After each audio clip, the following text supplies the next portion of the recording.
Bismillahirrahmanirrahim. In this video, I am going to discuss remaining part of the hydrogen atom on MATLAB and Mathematica. And the content I have included in this video is radial wave function and azimuthal wave function, probability density, hydrogen spectrum, and the differential equations. First of all, radial wave functions. हम electron के energy levels वगैरह और अगर probabilities वगैरह को निकालना चाहें तो हमें उसके लिए रेडियल वेव फंक्शंस की ज़रूरत पड़ती है।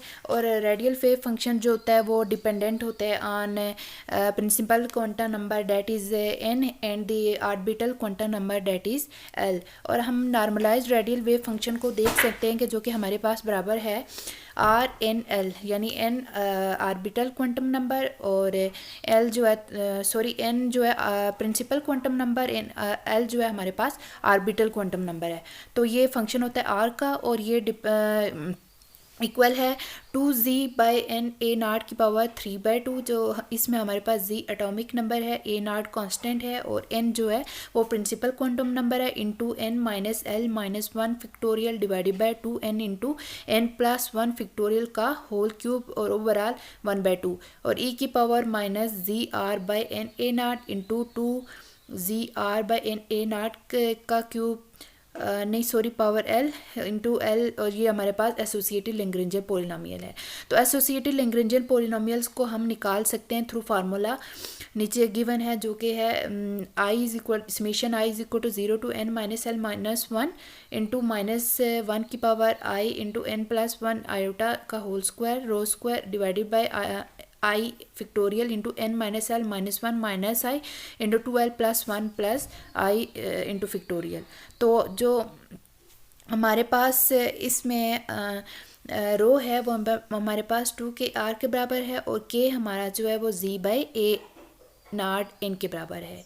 तो जो दो डिफरेंट फार्मूलाज और भी हैं जिनके थ्रू हम जो है लैग्रेंज पोलिनोमियल को निकाल सकते हैं, ये आपको दो नज़र आ रहे हैं, ये ए फार्मूला और एक ये वाला फार्मूला। तो हमने इन फार्मूलाज के थ्रू कुछ लैग्रेंज पोलिनोमियल और कुछ लेजेंडर लैंगुएरी पोलिनोमियल और लेजेंडर पोलिनोमियल्स निकाले हैं जो कि हमारे पास हैं। फर्स्ट ऑफ ऑल लैंगुएरी पोलिनोमियल को देखें तो L0 1 के बराबर होता है, L1 1 माइनस एक्स, L0 1 के बराबर, L1 जो होता है 4 - 2x एंड सो ऑन। इसी तरह से हमारे पास जो लैग्रेंजियन फंक्शंस होते हैं वो P 1 के बराबर है, P1 cos थीटा के बराबर है, P1 जो है माइनस साइन थीटा के बराबर है एंड सो ऑन।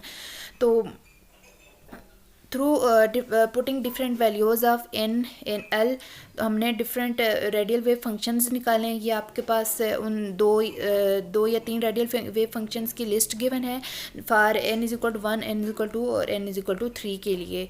तो n = 1 पे हमारे पास जो l की वैल्यू होती है वो 0 होती है, क्योंकि l हमारे पास n - 1 के बराबर होता है और उस पे m = 0 होती है। और वेव फंक्शन हमने इसके ऊपर निकाला जो कि wave function n l m के बराबर होता है। n यहाँ पे 1 था, l 0 था और m 0 था, तो 5 1 0 0। और इस फार्मूला जो मैंने पीछे डिस्कस किया था इस स्लाइड में, ये वाला फार्मूला, इसमें हमने n और l की वैल्यूज़ पुट की और उसके साथ ये लैंगुएरी जो पोलिनोमियल था इसकी वैल्यूज़ पुट की हैं। तो उसके रिज़ल्ट में हमारे पास ये डिफरेंट वेव फंक्शंस आ गए, ठीक है। तो उसके बाद ये हमारे पास n = 1 के लिए था, लेकिन जब हम n = 2 के लिए देखते तो हमारे पास 4 वेव फंक्शंस आ रहे हैं। तो इसमें क्योंकि जो n = 2 होता है उसमें l की वैल्यूज़ हमारे पास 0 हो सकती है जिसके ऊपर m 0 होता है, और उसके बाद l = 1 वैल्यू हो सकती है जिसके ऊपर हमारे पास m जो होता है वो 0 जो प्लस माइनस 1 होता है, और m हमारे पास जो है यहाँ पे मैग्नेटिक क्वांटम नंबर है। तो इसके different values for n l और m के लिए हमने डिफरेंट वेव फंक्शंस निकाले, रेडियल वेव फंक्शंस। तो ये आप देख सकते हैं कि 5 2 0 0 इसमें n हमारे पास 2 है, l 0 और m 0 है, और इसके लिए ये आ रहा है। और उसके बाद 2 1 0 के लिए 2 1 1 भी हो सकता है, -1, इसके लिए हमारे पास ये डिफरेंट रेडियल वेव फंक्शन ये 3 4 आ गए, ठीक।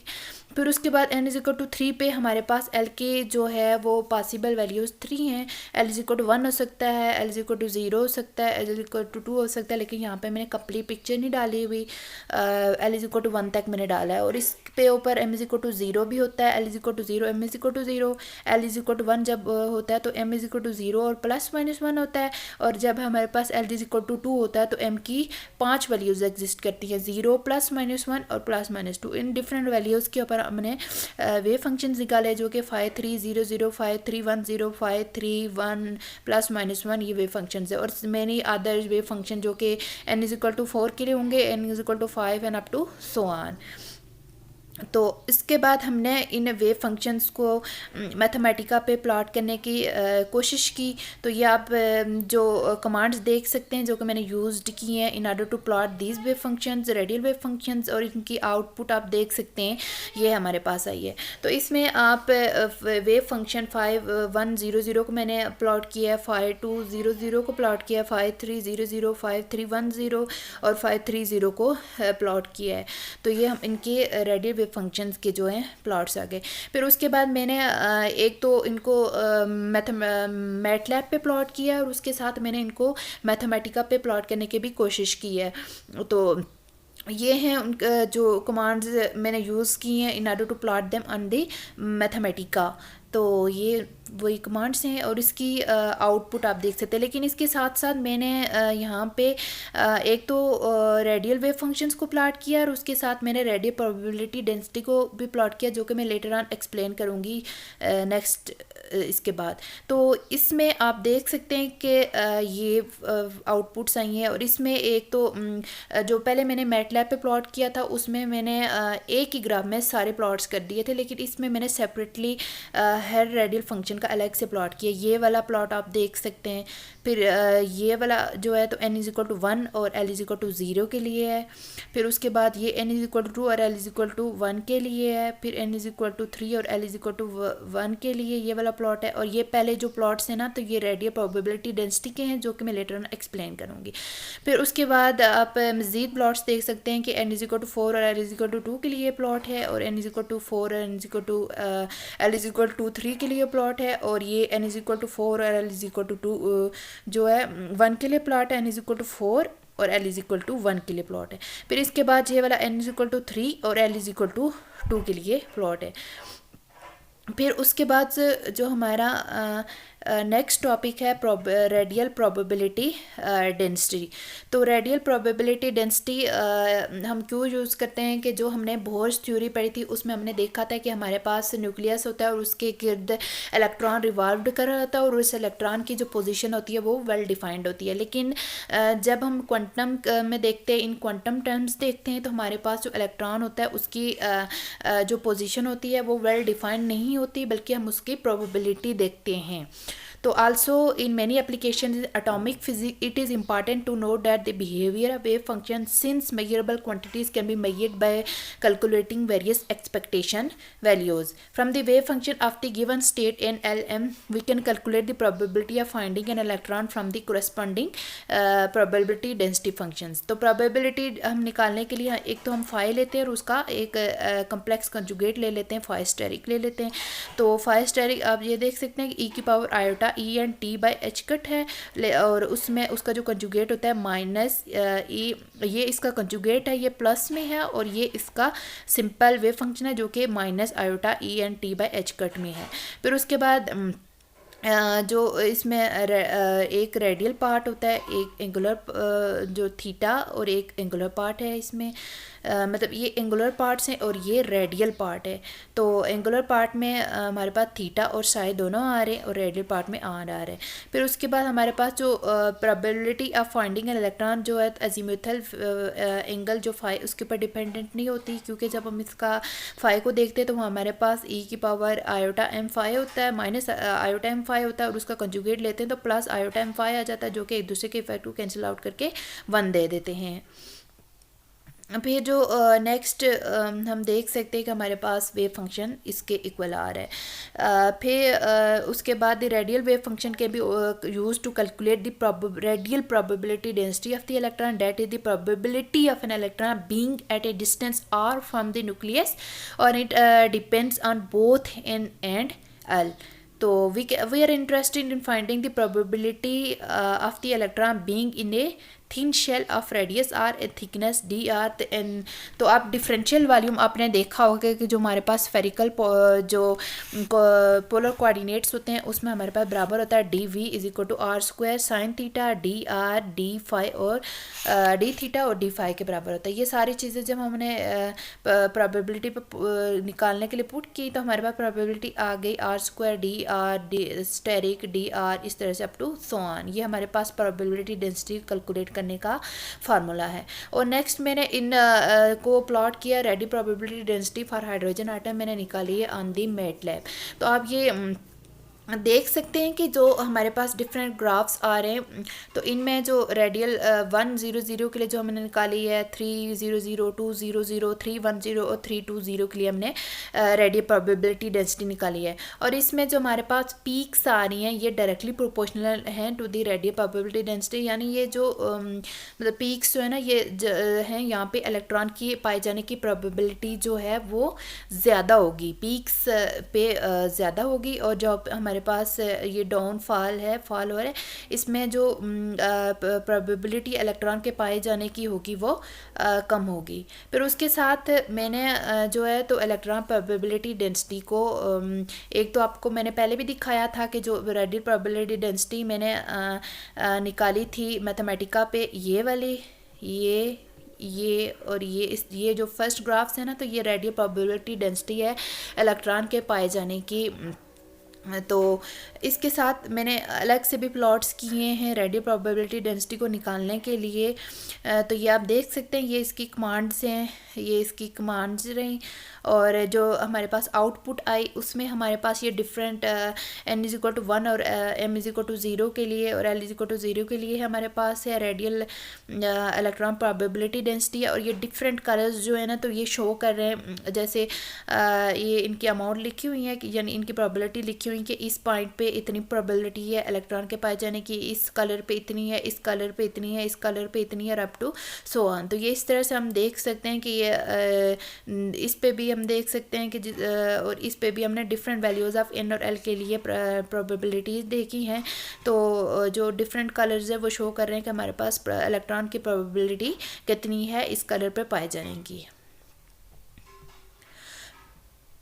फिर जो नेक्स्ट हमारे पास हाइड्रोजन स्पेक्ट्रम, तो हमारे पास जो यहाँ पे हम इमिशंस देखेंगे स्पेक्ट्रम को, तो emission spectrum of atomic hydrogen has been divided into several spectral lines, और जो wavelength with wavelength given by the Rydberg formula. तो हमारे पास जो 5 तरह की स्पेक्ट्रल लाइन ऑब्जर्व हुई हैं यहाँ पे, एक है Lyman series, Balmer series, Paschen series, Brackett series and the Pfund series. तो हमारे पास Lyman series, first of all Lyman series हमारे पास कैसे आती है, जब हमारे पास ट्रांजिशन होती है from n is equal to 2 पे से, या फिर n इज इक्वल टू 2 से ग्रेटर शेल से, फ्रॉम इन शेल से जब हमारे पास n is equal to 1 shell में ट्रांजिशन होती है तो हमारे पास लाइमन सीरीज स्पेक्ट्रल सीरीज आती है।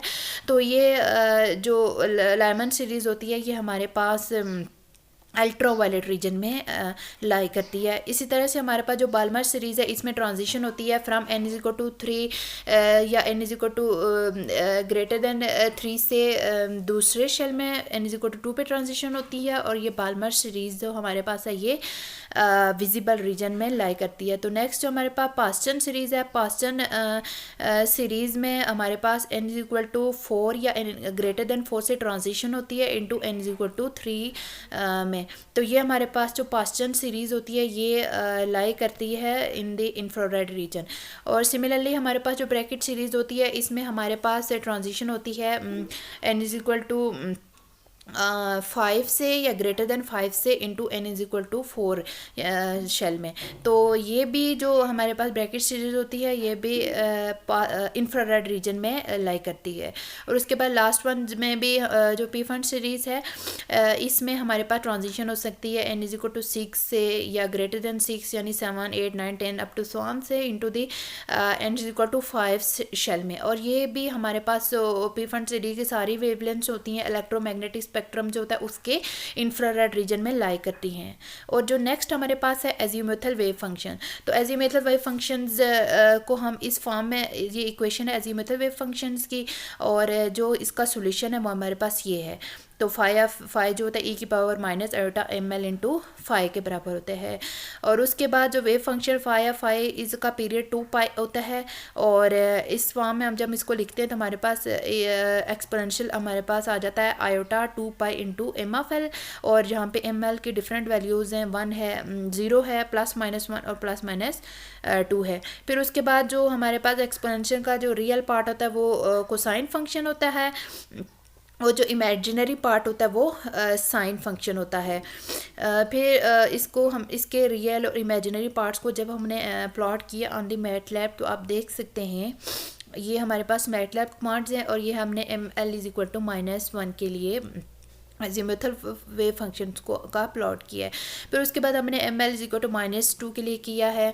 तो आप देख सकते हैं कि ये जो साइकिल्स हैं वो इंक्रीज़ हो रहे हैं। इसमें हमारे पास एक साइकिल था, ये एक साइकिल था, लेकिन जो दूसरा है इसमें हमारे पास उसी रीजन में हमारे पास 2 साइकिल्स आ रहे हैं। फिर उसके बाद जब हमने ये तो नेगेटिव वैल्यूज़ ऑफ ml थी, लेकिन जब हमने पॉजिटिव वैल्यूज़ ऑफ ml के लिए प्लॉट किया तो हमारे पास एक कर्व आई, लेकिन इसमें फेज़ शिफ्ट हो चुका है 180 डिग्री का। और सिमिलरली जब हमने ml इज इक्वल टू 2 के लिए प्लॉट किया तो इसमें वही जो नेगेटिव वैल्यूज़ और पॉजिटिव वैल्यू में जो है तो 180 का फेस शिफ्ट आ रहा है। और उसके साथ इसमें ml इज इक्वल टू 1 और ml इज इक्वल टू 2 को अगर हम कंपेयर करें तो उसमें हमारे पास ml इज इक्वल टू 1 की निस्बत ml इज इक्वल टू 2 में सेम रीजन में हमारे पास 2 कर्व्स आ रहे हैं। फिर उसके बाद मैंने सिंपल वेव फंक्शंस के प्लॉट्स और प्रोबेबिलिटीज़ मैटलैब वगैरह पे की। तो ये आप वैसे सिंपल कमांड्स मैंने की हैं तो ये आप वैसे देख सकते हैं। और नेक्स्ट जो हाइड्रोजन एटम डिफरेंशियल इक्वेशंस थी जो कि मैंने मैथमेटिका पे ट्राई की हैं।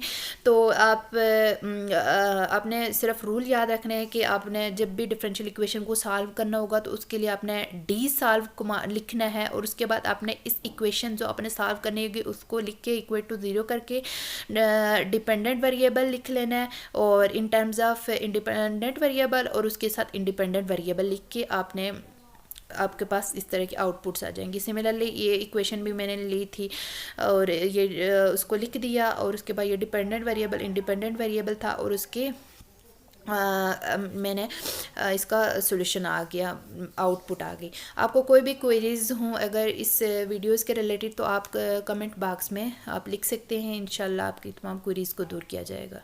That's all from my side.